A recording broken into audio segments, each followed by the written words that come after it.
What's going on, growers? It's James Prigioni coming to you live from Jersey. Today, me and Tucker are going to share with you the 5 techniques for pruning that will change your life. Let's go! Our main goal when pruning is to increase the sunlight distribution to the tree. More light means higher production and higher quality fruit. So to start out, let's jump into the proper techniques necessary to open up our trees to more light. When it comes to pruning, there are really only 2 kinds of cuts: thinning cuts and heading cuts. And this leads us to our first technique, the thinning cut. I'd say about 90% of the cuts that you're going to make are going to be thinning cuts. So what a thinning cut is when you remove an entire branch, shoot, or limb. So for instance, let me show you what a thinning cut is right here.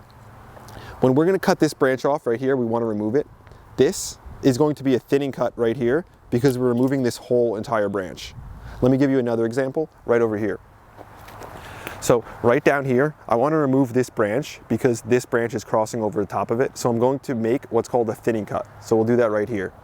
This is a thinning cut where I'm removing the whole branch and just leaving a little bit of the collar so that can heal over. We don't want to leave too much that there's a bud and it has some growth shoots that come right out of it. So thinning cuts, like the name implies, are made to thin out the tree. Again, this is going to be most of your cuts. Let's make another thinning cut right here. So this is a thinning cut, and what the cut does is really important, what it makes the tree actually do. So when we make a thinning cut, there's not a lot of regrowth that happens at the point of the cut, but the growth is actually sent out in the alternative patterns. So you're going to get more growth in these branches over here, in the branch at the top here, as opposed to what's known as a heading cut. That's going to be our second technique that I'm going to get into now, and understanding what a thinning cut is going to be a lot easier when I show you what a heading cut is also. Our second technique is the heading cut. Let me bring you to a branch and give you an example of that. So if we were to make a thinning cut, we would cut this shoot right here where it meets the branch and remove this whole shoot. But for a heading cut, what we do is we just cut the branch to remove the terminal bud. The terminal bud is this bud at the top here. So if we were to make this a heading cut right here, right in the center, that right there would be a heading cut. What this does is it increases a lot of the lateral branching, it increases a lot of the upward growth, and it also changes the way the tree is going to essentially react, because this terminal bud is kind of what sends the information down to the branch and lets it know what to do. So this is really mainly for when you're first starting out your young trees, but you can do it for some of your older trees also. Because what this is going to do is increase a lot of this lateral growth, which is going to, block some more of the light. That's why it's not a thinning cut. That's why it's a heading cut. So for me to do a heading cut right there wouldn't make a lot of sense. What I would rather do, because this shoot goes straight up, would be a thinning cut, just like this. So let me bring you over to another example of a thinning and a heading cut over here. So let's find a good spot where we want to make a heading cut. So I'll remove this branch here because it's lower than the other one. So if I was to do a heading cut, what I would do is I would cut the branch right here. This removes the terminal bud. This changes the way the branch is going to grow. This is necessary to also stiffen up your branches if they're thin. And again, it will increase a lot of the lateral growth here, but it could reduce some of the amount of spurs on a tree like an apple tree like this. So I don't want to make a heading cut right there. I want to make a thinning cut. So an example of when we want to use something like a heading cut on a tree like this that's already fruiting would be, say, a branch over here. This branch is getting a lot longer than some of the other branches, and it's starting to cross over the side branches here.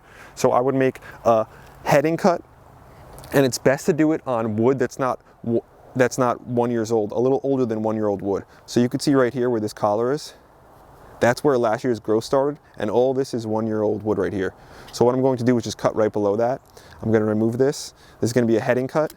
What this is going to do is it's going to increase all this side branching down here. Now, let's move over to a young apple tree, and I'll show you the different kinds of cuts that we're going to use on it. So as we know, there's basically only 2 kinds of cuts, the thinning cut and the heading cut. I can see this apple tree right here. First thing I want to do is remove some of these upward water shoots. So right here, I'm going to use a thinning cut. I'm going to remove this whole shoot right where it meets the branch. Over here, I want to remove this. I'm going to use another thinning cut to remove this where it meets the branch, just like that. Again, you want to leave a little bit so it could heal over. Now, right here, you'll see with my young apple tree, I've got 4 main branches or scaffold branches going out in all different directions. This is what you want to see. One thing you'll notice about these branches though, if you take a peek, is that this one is much longer than the other ones. So to balance that out a bit, you'll notice it's long and it's thin. So to balance this out, but to also stiffen the branch, I'm going to make a heading cut. So when we make a heading cut on a young branch like this, we don't want to cut more than 1/4 of the branch off. If we cut more than 1/4 of the branch off, then a lot of vigorous growth is gonna come out of it, and it's not gonna focus as much on creating some spurs in the future. So we only want to head this back just a little bit. Heading your branches back lightly won't make as big as like a huge growth spurt reaction from some of the buds. So we're gonna cut this to an outward bud right here to try to make it about the same length as the other ones. When we do that, it's gonna basically send information to these 3 buds below it to start growing out in different directions and to put a lot of the growth there, because again, we removed that terminal bud. Whenever you remove the terminal bud on a branch, that terminal bud is what holds essentially the information of what the branch should do. So when you have a terminal bud on a branch like this, it kind of suppresses the lateral growth because it knows it's got that terminal bud. When you remove that terminal bud, it tells the tree, we've got to find a new head bud to kind of lead. So these side buds, which are like suppressed because of the inhibitor within the information in that terminal bud, it kind of releases the suppression and inhibiting so that these side branches can grow out. So that was a heading cut there. The other ones were thinning cuts. I noticed right here, these branches are too close together. So what I'm going to do is I'm going to remove this one with a thinning cut right here. Before I move on to the third technique, I just want to talk about one more cut. It's almost like a version of both those 2 cuts combined. It's known as a selective heading cut, sometimes called a bench cut. So let me show you what that is. So here's a branch right here. If we were to cut this off right here, that would be a thinning cut. If we were to cut this branch right here, that would be a heading cut. But we're gonna do something known as a selective heading cut, where we're gonna cut back this branch to a lateral branch. So I'm gonna take this, I'm gonna cut it back to a lateral branch, just like this. What that does is it makes this one now that main branch. And it's different than a regular heading cut, because if I was to just cut it right here, then say I was to just cut it right there, then you would get a lot of vigorous growth coming out of right here. When you do a bench cut, you get much less vigorous growth, and you're not changing the shape of the tree. You're just kind of shortening it and making it so it's not as big or long. So these cuts are, again, it's a selective heading cut. It's kind of like almost combining both cuts together. So those are really the only cuts you're going to need when pruning. Every cut you make is going to be a version of a thinning cut or a heading cut. You're not going to do a lot of bench cuts, and you don't want to do a lot of bench cuts on trees when they're much older. This is for like when you're just getting kind of your tree started. So much of like growing trees properly and having good fruit trees is establishing the shape when they're younger. That's when you want to use your heading cuts. Then, because the heading cuts create more growth and kind of block some of the light to the tree. But your thinning cuts are just like the name implies, they thin the tree out and open it up to light. So as your trees get older, you're mostly just going to be using thinning cuts, so more light can get in, and it's not gonna take away from, it's not gonna like cause excessive growth that doesn't have any spurs on it if you're growing apples. So again, most of your cuts are going to be thinning. Now, let me bring you over to a tree where I made a bench cut the previous year, and I want to explain what these cuts do, because once you understand what a cut is and what it does, it'll help you kind of take a peek into the future, so you'll know what kind of cut you need for what particular circumstance. So let's think of last year. So last year, this tree was growing just like this. These branches were a lot smaller. They were not the dominant. There was a dominant branch here. What I did was I made a bench cut right here. What that did was it made these three buds close to it, really grow out. So you got a lot of lateral growth here, but you got some upright growth from this one here. So you could see what the bench cut actually did. Above here, I made another bench cut too. That's a bench cut right there where it was going straight up. I cut that off and I put it over to a lateral branch right here. So that's what your bench cuts are gonna do. They're not gonna, again, change the shape as much of the tree. They're not gonna have a lot of water shoots, but they're just gonna be able to help you shorten and lengthen it. Bench cuts are what you're going to do at the top of a tree if you wanna shorten it too. So if I wanted to shorten this tree, I wanna just cut the tree right up top here, because if I cut, say, right here, these 3 lower buds, you'd get a lot of branching. That's only what I would do if I want the tree to get taller. If I want to keep the tree smaller, what I would do is I would make a bench cut right here and allow this to be the new top. Or it would actually be better to make a bench cut right here and make this be the new top. That would shorten the length of the tree without getting too much excessive vigorous like shoot growth coming from here. The third technique to pruning is actually about training, because if possible, it's better to train a limb to the right branch angle than to actually remove one. So come in here, and let me talk about one thing. So when it comes to apple trees and pear trees and stuff, and a number of other trees, the angle of the branch will determine what it produces. For instance, if we have a branch that's growing upright, just like this one, then this is gonna focus mainly on vegetative growth. If we have a branch that's completely lateral, something like this branch is gonna focus mainly only on fruit and not much leaf growth. What we want is a branch angle from the center of the tree to be 60 degrees on average. Depending on your variety, anywhere between 50 and 75 degrees is going to be what's best. But a 60-degree branch angle is a good place to start. So we want 60-degree branch angles for the good combination of both vegetative and fruit growth. This will give us the best balance. We don't want branch angles that are really sharp, because not only will they focus mainly on vegetative growth, but they will also be much weaker. Trees with wider branch angles are much stronger and can hold more fruit. So what we do is we want to try to establish the shape when they're young. But if you have a tree that's a little older like this, what you could do is train it with a few different, techniques. This is right here are just, little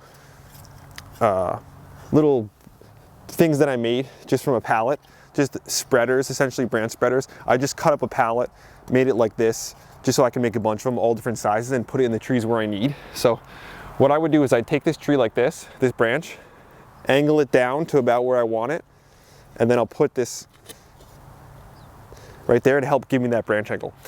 Older branches are much harder to spread, but now it's got that more of that 60-degree branch angle from the main stem, as opposed to having that sharp branch angle. This is really going to make the tree a lot stronger. This technique of training right here is known as spreading, because I'm spreading the branches apart. Let me bring you over to another tree and show you the other techniques. Before I do that though, you'll notice right here, look at this. This was a bench cut that I made last year. Look what happened. We've got some of that upright growth where it had a really vigorous shoot, and then it put more growth in these side branches. That's what we were looking for. So now let's move over to a different tree. Let me show you a different style of training. So another style of training besides spreading is weighting. So using a weight and bringing the branch down, something like this, or you could tie the branch. That's what I'm going to do here. I just want to show you something real quick. I'm just going to take this brick, tie it around here. You can use a brick, or a stake probably would work even better. Cut this to length right there. Now we're going to bring it up. And when tying down our branches, this is the important part. We don't want it going flat down like this. We don't want the branch bent down like this. What we want is a nice swoop, and then the end of it coming up a little bit. So we'd want to tie it about like right here. We tie it here. This is just temporary, just to give you guys an idea. You can use twine or something a little thicker if you don't want to cut into the branches, but this will work fine. And then I'm just gonna move my brick a bit more to get the angle. So I want it like swooping down and then coming up, just like this. So if you're gonna tie your branches, you want it like this. You don't want it pointed straight down like that, and you don't want to go in too much like this. So maybe just a bit more out. That looks beautiful just like that. Again, training is important, because the more we take away from the tree, we only want to prune what's necessary, essentially. We don't want to cut anything out that we need. The more pruning, especially for older trees, hard pruning, then that's going to just cause a lot of regrowth. When we're getting trees that are producing, we don't want a lot of regrowth. That's why we want to focus on those thinning cuts. Just like pruning, the best time to train your trees is when they're young. That's why it's important to make sure trees have good structure when they're young. It's going to make for less pruning and just more fruiting and just an overall easier growing process. So to train the trees when they're young, a good thing to use is just little clothesline clips like this. So what I'll do is I'll take this I want to basically get a better angle on this branch, bring it down a little bit. I don't want it to be such a tight branch angle. For this one right here, I'm just going to have to remove. But for this here, what I'm going to do is I'm going to put this right on down there and just rest that there like that. That's going to give me that better branch angle. You can see how much like easier these bend when they're younger, these branches, and just using a little clothespin like that works perfect. So again, training is super important when your trees are young. Looks like the boss has been out here with us. It's a chilly day, but he's still watching, he's still protecting us. Yeah, he's pretty proud of his own merch. This guy's a beast. So we love him out here. We hope you guys enjoy the big boss out here too. I wanted to mention though, we dropped the Tuck merch. So if you want to be a part of Team Grow, if you want to support Tuck and the whole channel, grab one now at jamesprigioni.com. The fourth technique for pruning actually has to do with shaping your tree. So our main goal is to prune the tree in the shape that's going to be most productive for the kind of tree. So for instance, apples and pears, they grow best with a central leader form. This is what creates the most spurs. This is where our fruit is going to be. So right here is an apple tree growing to a central leader. So central leader, you'll notice there's one main stem following up the whole tree. And then what's known as our scaffold branches come off the side of that. That's a central leader. It's also known as like a pyramid shape or a cone shape. This is what can distribute the light best evenly throughout the tree. So like the Christmas trees, same concept where our longest branches are going to be on the lowest, and then as the tree ascends up like a pyramid or a triangle, the branches are going to get shorter. That's what grows best for an apple or a pear tree, as opposed to the peach trees. Let me bring you over to that and show you the form and shape that they grow best in. Here's a peach tree right here, and you'll notice it's not growing to a central leader. This is growing to what's known as an open center. So peach trees, they'll produce so much fruit on them that we're not worried about like getting more fruit spurs. They produce fruit on 1-year-old wood, and there's going to be so much fruit on it that what we're really focused on with peach trees and plums is to keep an open center to get as much air moving through this whole system. That's really important with your peach trees. So I'm just going to remove some of this lower wood just to give you a better example of what open center looks like. And while I'm doing that, I'm not going to actually use something like a loper to cut this out. Instead, I'm going to use my saw right here. So a saw is what we want to use for decent sized branches. We don't want to use lopers unless they are bypass pruners. So bypass meaning that the blade bypasses another blade and cuts through it like that. What we don't want is the loper where it's just flat and then the blade pushes into it, because when you start using lopers like that on trees, what that's going to do is it's going to like press and squeeze the tissue with where you're cutting it, and that could cause damage to it. So if you're going to make a cut like that, see how it causes some damage. Those just aren't sharp enough. You either want to use really sharp pruners that can cut through it easily to make a clean cut that doesn't press into the wood, that doesn't compress the wood, or we want to use a saw like this and bring it right down, just like that. So we don't want to be compressing our wood. So let's remove a couple of these, everything that's growing in the inside, because I want to open it up to the light. Like that. This one's growing again to the center of the tree. So we're going to remove that like that. So the open center on the tree, I heard someone say, yeah, you should be able to throw a cat through the center. Sounds pretty funny, but we need this open shape, sometimes called a vase shape, to get the most light. So anything growing towards the center, I'm going to be removing this too. If you step back, it's almost like a vase where it's open in the center and then cascades out like this in all directions. So this open center and vase shape is important for growing your peach and your plum trees. So that's why knowing what kind of tree you're growing and knowing what shape is the best for production is really important when growing your fruit trees. Knowing this when they're young and establishing that shape when they're young is vitally important if you want to grow trees that produce well every year but are also a lot easier to manage. The fifth and final technique for pruning is understanding when to prune. So the best time to prune your fruit trees is going to be when the trees are in dormancy, after a frost has come and they've dropped all their leaves. So pruning a tree when it's in full dormancy like this is going to give you the best vigor when the tree awakens in the spring. Just think about it. When this tree went to sleep, this was the size it was. If we prune some of the branches out and stuff, then the tree is going to be smaller, but the roots are the same size they were last year. So kind of to compensate for that, the tree is going to grow with like a lot of vigor. Now, if we want to have more bud break and increase the bud break on our trees, then we could prune in the late spring. And if our trees are just growing way too vigorously and we want to slow them down, kind of de-energize the tree, we can prune them after they've bloomed. So there's kind of a few different times when you could prune your trees. When it comes to diseased wood or anything like that, you want to remove that at any point. Anytime you see diseased wood, whether it be during the growing season or not, you want to take that off. If you want to increase the vigor of your tree, you want to do it in full dormancy. One thing we want to take into account is that pruning reduces the cold hardiness of the tree. And that reduction of cold hardiness lasts for about 10 days. So the tree is most susceptible to some cold damage within the first 48 hours. So if we notice that the temperatures are going to drop down to about -20 degrees or lower, we do not want to prune at that time. We want to make sure we have a window where the tree has enough time that it can kind of recover from all the pruning that's gone on. Now that we understand the 5 techniques for pruning, we can apply these techniques to whatever tree we're actually going to attack or going to prune. So if we're going to do the peach tree, we just use those techniques and make sure we're pruning that to an open center. So I gave you the information of how to prune. Let's get a little bit into why we should prune. So there's about 7 reasons we should prune. The first reason I went over earlier, it's to increase the amount of light that gets to the tree.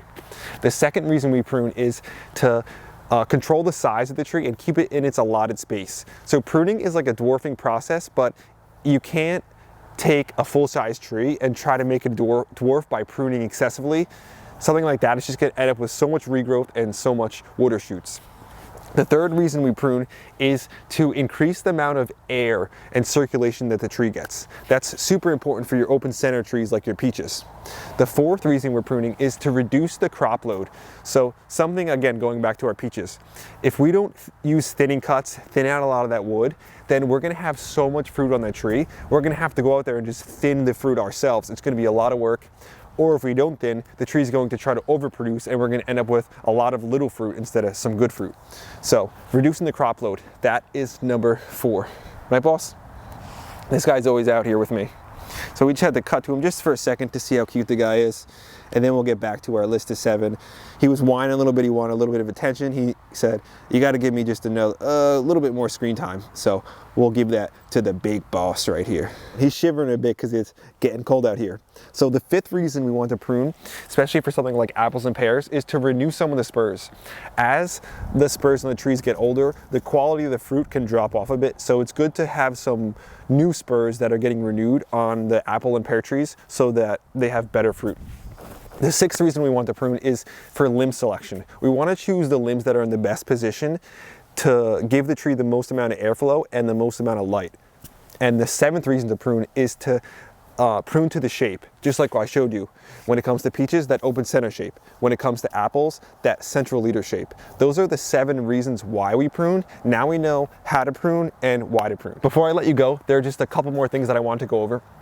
One of them is that pruning is a cumulative process and it should be done over years.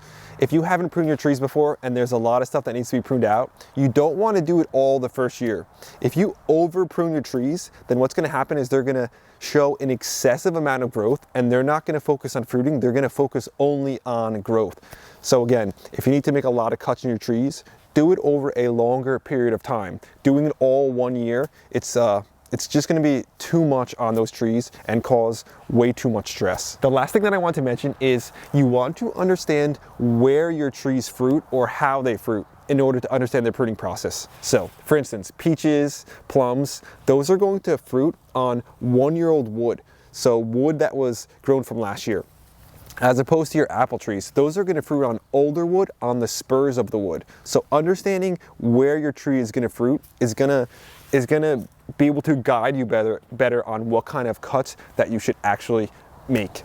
So I made this video because I wanted to simplify the process of pruning a little bit to try to give you guys some confidence going into the pruning process. But just know that, like I mentioned earlier, pruning is a cumulative thing. So if you make a mistake, that's okay. You always have next year or the year after. The idea is that you want to understand what the cuts are and what they do, so that you can understand how to best shape your tree and get the most out of it, while also making it easier on yourself. That's why training is important too. So with all these techniques combined and a little bit of kind of throwing yourself out there to make some of the cuts, I think it's gonna result in more fruit in the future, but you're also gonna get a better understanding of the way the tree grows, and you're gonna have like a more of like a appreciation for the tree, the shape, and it's just gonna make you understand the whole process even more. So I hope I broke this down enough to simplify things. If you guys wanna see maybe a video where I just show you how to prune a peach tree or just show you how to prune an apple tree, let me know in the comments. But this was more of like an overall understanding of why to prune and how to actually prune. And with these techniques, I'm confident that it can essentially change your pruning life. It can give you more confidence moving forward, and it'll make it so you get more fruit, higher quality fruit, and you can enjoy the whole process of gardening even more. That's today's video, growers. Thanks for watching. I hope you enjoyed it. I hope you got something out of it. The temperature is really dropping. Look at Tuck, he's shaking over there. Let's see if he'll shake on camera. Not really, he's trying to play it tough, but he's chilly. I'm chilly. There's not much sun, but it's a perfect day to actually prune. Another thing I didn't mention was when you're pruning, make sure you wear some glasses too, because you don't want any of the branches hitting you in the eye. That can be really dangerous. I wasn't doing too much hands-on pruning, so I wasn't really doing it as much. But me and Tech wanted to say thanks to everybody for watching the video, for grabbing some of the merch. And if you haven't grabbed any yet, make sure to grab some if you want some for the holiday season or something. The Tuck merch, I think it came out great. Again, the sweatshirts run a little small, not super small, but a little small. So make sure you check that out at jamesprigioni.com. Grab a sweatshirt. I wanted to also thank one of our new channel members, the Thin Blue Line. Thanks for being a part of Team Grow. Thanks for contributing to the channel. We hope you got, and everyone got, some value out of this video, and that you feel more confident and well equipped heading into the pruning process. James and Tuck will be back again real soon. We